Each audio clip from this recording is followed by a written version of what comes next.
నమస్తే. ప్రస్తుతం మనతో పాటు కాటా శ్రీనివాస్ గౌడ్ గారు ఉన్నారు. ఒకసారి మాట్లాడించే ప్రయత్నం చేద్దాం. పటాన్ చెరువుకు సంబంధించి కొత్తగా ఎవరైతే బీఆర్ఎస్ పార్టీ నుంచి గెలుపొంది అదేవిధంగా కాంగ్రెస్ పార్టీలోకి చేరినటువంటి గూడెం మహిపాల్ రెడ్డి వర్గం నుంచి ఇక్కడ కాటా శ్రీనివాస్ రెడ్డి వర్గం నుంచి కొంత వివాదాస్పదమైనటువంటి అంశాలు కనిపిస్తూ ఉన్నాయి. కొద్ది రోజుల నుంచి ఇదే అంశంపైన వారితో మాట్లాడించే ప్రయత్నం చేద్దాం. నమస్తే సార్. చూసినా ఎట్లా చూస్తారు సార్ మీ పటాన్ చెరువు ఎమ్మెల్యే ఇప్పుడు కాంగ్రెస్లో ఉన్నారనుకోవచ్చా, బీఆర్ఎస్లో ఉన్నారనుకోవచ్చా? సో ఎందుకు వస్తూ ఉంది ఈ వర్గపోరు? మైపాలరెడ్డిని అడగాల మీరు, నువ్వు ఏ పార్టీ అని చెప్పి. ఎందుకంటే ఇప్పుడు నేను అదే చెప్తున్నాను, నువ్వు నికాసంగా నువ్వు రెండు పడవలని ప్రయాణం చేయొద్దు. ఒకటే ఇటుంటావా అటుంటావా తెలుసుకో. నువ్వు కాంగ్రెస్ పార్టీలో వచ్చినట్టు కండవా వేసుకొని కాంగ్రెస్ పార్టీ క్యాడర్తోని కాంగ్రెస్ పార్టీ కార్యకర్తలతోని కలిసి తిరుగు అని చెప్తా ఉన్నాను. నువ్వు ఇటు అటు వండుకుంటా ఈడ టీఆర్ఎస్ వాళ్ళని పెట్టుకొని పాత 10 సంవత్సరాల సంది నువ్వు బీఆర్ఎస్ పార్టీలో అధికారం పెట్టుకున్నప్పుడు ఏ విధంగా అయితే నువ్వు నడుచుకున్నావు అదే విధంగా నేను నడుచుకుంటా. ఏ కాంగ్రెస్ తోని కూడా లెక్క పెట్టను, ఏ కాంగ్రెస్ మండల అధ్యక్షుని లెక్క పెట్టా, ఏమని చెప్పాల్సిన అవసరం లేదని అంటే అది చెల్లదిడా.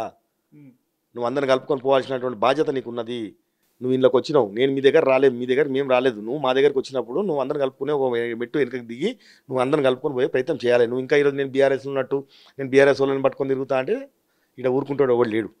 కాంగ్రెస్ పార్టీ కార్యకర్తలను ఇష్టానుసారంగా నువ్వు దౌర్జన్యం చేపిస్తే బీఆర్ఎల్తో అంటే ఈడ ఒకటి చేతులు కట్టుకొని మూసుకొని కూర్చోలేదు. కాబట్టి జాగ్రత్తగా ఒళ్ళు దగ్గర పెట్టుకొని అందరిని కలుపుకునే ప్రయత్నంలో ఒక పెద్ద మనిషి తర వ్యవహరిస్తే నీకు బాగుంటుందని చెప్తా ఉన్నాను. అంటే ముఖ్యమంత్రి గారే స్వయాన కొండగోపి తీసుకొచ్చారు.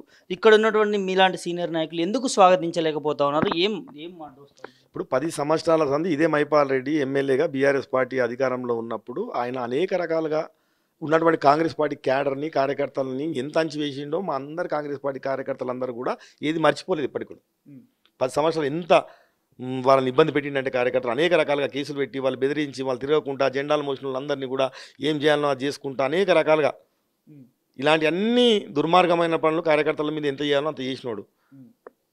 ఎట్లా కార్యకర్తలు ఆయన యాక్సెప్ట్ చేస్తారని అడుగుతా ఉన్నాను నేను. 10 సంవత్సరాల సంది ఆయన వ్యతిరేకంగా నిలబడి పోరాడి ఆయన అరాజకాలకు తట్టుకొని నిలబడ్డోళ్ళు కార్యకర్తలు ఈరోజు ఎట్లా మళ్ళీ యాక్సెప్ట్ చేస్తారని అడుగుతా ఉన్నా. ఇవన్నీ అధిష్టానం ఎందుకు అర్థం చేసుకోలేకపోతాం? ఇక్కడ ఉన్న కాంగ్రెస్ నాయకులు చాలా మంది కూడా వారి రాకనే స్వీకరించట్లేరు, వద్దు అని చెప్పి మాట్లాడుతూ ఉన్నారు. సో ఏం చెప్పచ్చు? ఉన్నారు వాళ్ళకు ఉన్నటువంటి ఈక్వేషన్స్, వాళ్ళు చెప్పినటువంటి పరిస్థితులు వాళ్ళకు ఉన్నాయి, ఏమున్నాయో నాకు తెలియదు. కానీ నేను ఎప్పుడు వ్యతిరేకమే, ఇప్పుడు వ్యతిరేకమే, అప్పుడు వ్యతిరేకమే, ఎప్పుడు వ్యతిరేకమే. నా స్టాండ్ అయితే నేను వ్యతిరేకంగానే ఉన్నాను.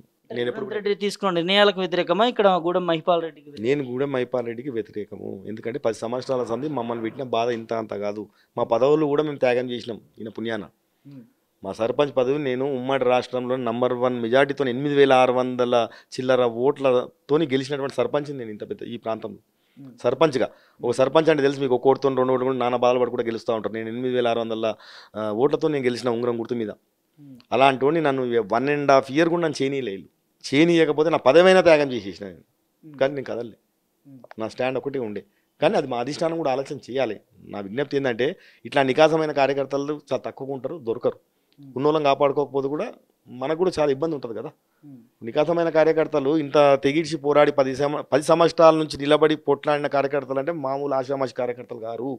ఎందుకంటే అంత దుర్మార్గమైనటువంటి రాజకీయాలలో నిలబడరు పార్టీలో అంటే వాళ్ళ పరిపాలనలో మళ్ళీ ఈరోజు కాపాడుకునే బాధ్యత మా ప్రభుత్వానికి ఉంది, మా కాంగ్రెస్ పార్టీకి ఉంది. ఈ రోజు నుంచి సంవత్సరం నుంచి చూస్తూ ఉన్నాము, కాటా శ్రీనివాస్ గౌడ్ గారిని కావచ్చు, లేకపోతే ఇక్కడ ఉన్నటువంటి కార్యకర్తలను కావచ్చు, పార్టీ మారినటువంటి 10 నియోజకవర్గాల్లో కావచ్చు, కరడు కట్టిన కాంగ్రెస్ కార్యకర్తలు కాంగ్రెస్ నేతల్ని అధిష్టానం పట్టించుకోవట్లేదా అని దానికి మీరు ఏం చెప్తారు? చెప్పినాము, కొన్ని అవసరాలు కొన్ని పరిస్థితుల వల్ల ఇవన్నీ జరిగినాయి ఈ పరిణామాలు అని చెప్తా ఉన్నారు.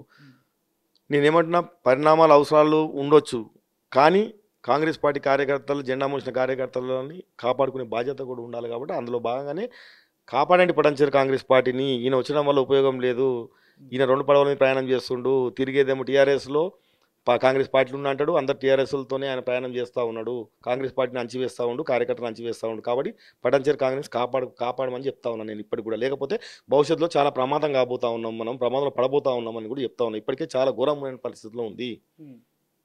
కాబట్టి మా అధిష్టానానికి కూడా నేను మళ్ళీ పోయి విజ్ఞప్తి చేయబోతా ఉన్నా, తప్పకుండా దీని మీద ఏదో ఒకటి మీరు స్పెషల్గా ఇన్ఛార్జ్ చేసినా దీని వాస్తవాలు తెలుసుకోండి, ఈయన ఉద్దారకం ఏందో తెలుసుకోండి, ఈయన ఎవరితో ప్రయాణం అవుతుందో తెలుసుకోండి, ఈయన మొత్తం కాంగ్రెస్ పార్టీని ఈయన ఏం విధంగా ఏం చేస్తున్నాడో తెలుసుకోండి మీరు అని చెప్పి నేనే విజ్ఞప్తి చేయబోతా ఉన్నా మళ్ళీ వెళ్ళి. నేను చాలా సందర్భాల్లో చాలాసార్లు చెప్పినా దాన్ని పిలిపించి మాట్లాడతామని చెప్పారు. తప్పకుండా మళ్ళీ ఒకసారి నేను విజ్ఞప్తి చేయాలనుకుంటున్నా, చేస్తాను. అంటే కొంత చర్చ గ్రౌండ్ లెవెల్లో కాటా శ్రీనివాస్ గౌడ్కి గూడెం మహిపాల్ రెడ్డికి ఎక్కడో చెడింది, అందుకని ఇక్కడ కొన్ని వివాదాస్పైనటువంటి సంఘటనలు జరుగుతూ ఉన్నాయంటూ కొన్ని చర్చలు జరుగుతాయి. అసలు మీకు ఒకటి చెప్పాల్సింది ఏంటంటే, ఒకటి మహిపాల్ రెడ్డి అనే వ్యక్తి ఈరోజు ఈ స్థాయికి వచ్చిందంటే కాటా దర్శన్ గౌడ్ మా తండ్రి గారి పుణ్యం. ఒక ఇండిపెండెంట్ ఒక ఎంపీటీసీని ఇస్తేనే ఈయన ఎంపీపీ అయ్యిండు. ఆ రోజు మొత్తం కూడా పిక్కోకి వచ్చినాయి, వస్తే తనకి ఇచ్చి తన ఎంపీపీ చేసి ఈరోజు ఎమ్మెల్యే అయ్యిండు.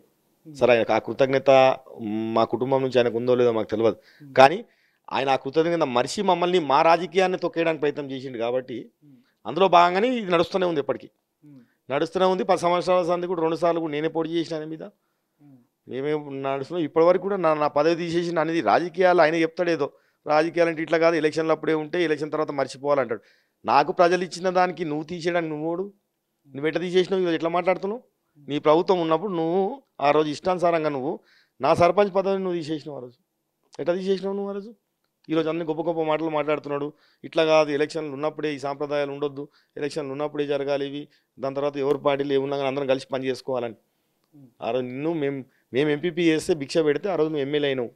లేకపోతే నువ్వు ఎంపీపీ కాకపోతే ఎమ్మెల్యే ఎట్లయితావు నువ్వు? ఆ భిక్ష పెట్టింది మా కుటుంబం అనేది ఒకసారి మర్చిపోతా ఉన్నావు నువ్వు. కానీ మా కుటుంబం మీదే తిన్నింటి వాసాలు లెక్క పెడతావు నువ్వు. అట్లాంటి రకం నీది.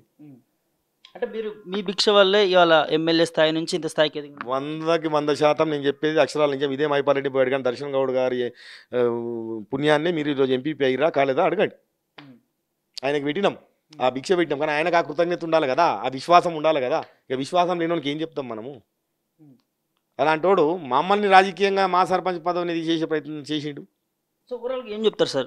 పటాన్చెరు నియోజకవర్గం సంబంధించి ఎమ్మెల్యేలను స్వాగతిస్తలేరు, దేనికోసం ఏం చేస్తే స్వాగతిస్తారు, ఏం చెప్తారు?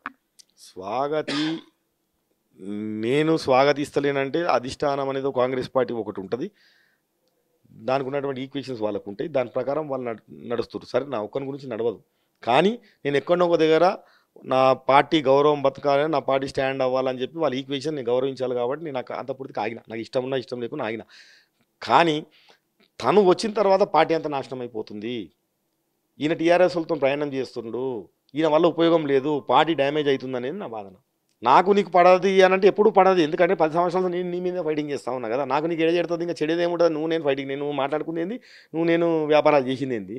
నువ్వు చేస్తున్న అవినీతి, నువ్వు చేస్తున్న దౌర్జన్యాల మీద నిరంతరం 10 సంవత్సరాల సంది నీ మీద కొట్లాడేది నేనే కదా, ప్రజల నుంచి నిలబడి కొట్లాడేది నేనే కదా నీ మీద. ఇంకా నాకు నీకు ఏం ఆస్తి పంపకాల్లో ఇంకోటి ఏం లేదు కదా. కానీ నువ్వు 3 సార్లు నీ కార్యకర్తలు నిలబెట్టి టీఆర్ఎస్ వాళ్ళు నిలబెట్టుకొని నీకు ఇంటికి తిరిగి నీ జెండా మోసి నీకు గెలిపించడానికి ప్రయత్నం చేస్తే నువ్వు వాళ్ళని నడి రోడ్లు వదిలిపెట్టేసి వచ్చినావంటే బీఆర్ఎస్ కార్యకర్తలను కూడా క్షమించరు. ఇప్పుడు నీకు అంత కార్యకర్తలు అంత నిలబడ్డప్పుడు నిలబడాలి కదా. ఒక 5 ఏళ్ళు నీ కార్యకర్తలను కాపాడుకుని నిలబడలేని పరిస్థితి ఉన్నది నీకు. ఎక్కడ అధికారం ఉంటే అక్కడ పోతా అంటావు, ఊసరు వెళ్ళికలు ఇటు అటు మాడుతూ ఉంటావు. అది కాదు కదా నికాసమైన నాయకుడు, నికాసమైన నాయకత్వం అంటే నాది. ఎవరిదొరికి వచ్చినా కష్టాలు వచ్చినా పార్టీ అసలు నా పదవులైనా త్యాగం చేసిన తప్ప పార్టీ చేయడం ఇడవలే నేను. అది కదా మా నాయకత్వం అంటే. ఇలాగా ఊసరి వాళ్ళకి ఎక్కడ అధికారం ఉంటే ఎక్కడ తెలియకుండా అక్కడ పోయేటోళ్ళం కాదు మేము. నిటారుగా నిలబడి కొట్లాడినాం. మరి అధిష్టానం ముఖ్యమంత్రి రేవంత్ రెడ్డి ఎందుకు పట్టించుకోలేదు సార్? పట్టించుకుంటాడు, పట్టించుకోలేదు అనేది ఏం లేదు, కానీ పట్టించుకుంటాడు. ఎందుకు పట్టించుకోడు? తప్పకుండా ఇప్పుడు అన్నీ జరుగుతున్నాయి, దాన్ని పిలిపించి మాట్లాడే ప్రయత్నం చేస్తాడు. ఇప్పుడు ఎందుకు చేస్తాడు? 100% నమ్మకం, సంపూర్ణమైన నమ్మకం. తప్పకుండా దీని విషయంలో కాంగ్రెస్ పార్టీ కార్యకర్తని, నికాసమైన కార్యకర్తని ఖచ్చితంగా కాంగ్రెస్ పార్టీ కాపాడుకుంటుంది. నాకు సంపూర్ణమైనటువంటి విశ్వాసం ఉంది. కాంగ్రెస్ పార్టీ ఎప్పుడు కూడా కార్యకర్త పక్షాన్ని నిలబడతా తప్ప ఏం కాంగ్రెస్ పార్టీ అటు వదిలేసే రకం కాంగ్రెస్ పార్టీకి ఉండదు. నాకు నమ్మకం ఉంది. ఖచ్చితంగా మా అధిష్టానం, మా ముఖ్యమంత్రి గారు, ఖచ్చితంగా మా పీసీ మహేష్ కుమార్ గౌడ్ గారు తప్పకుండా ఈ విషయంలో మంచి చెడులు ఏందో తెలుసుకొని తప్పకుండా దీన్ని సాల్వ్ చేస్తారని పూర్తి విశ్వాసం. సో ఓవరాల్గా పటాన్చెరు క్యాడర్ని కాపాడుకోవాలంటారు. బాధ్యత నాదే అని చెప్తున్నాను నేను. ఎందుకంటే 20 ఏళ్ళ సంది కాంగ్రెస్ పార్టీలోనే ఉన్నాం, నిలబడ్డం, కొట్లాడినాం. తప్పకుండా కాపాడుకునే బాధ్యత నాదే. మంచి చెడు ఏదైనా తప్పకుండా కాంగ్రెస్ పార్టీ కార్యకర్తకు బాధ్యతగా నేనే తీసుకుంటా, నేనే కాపాడుకుంటా. అది నా ధర్మం.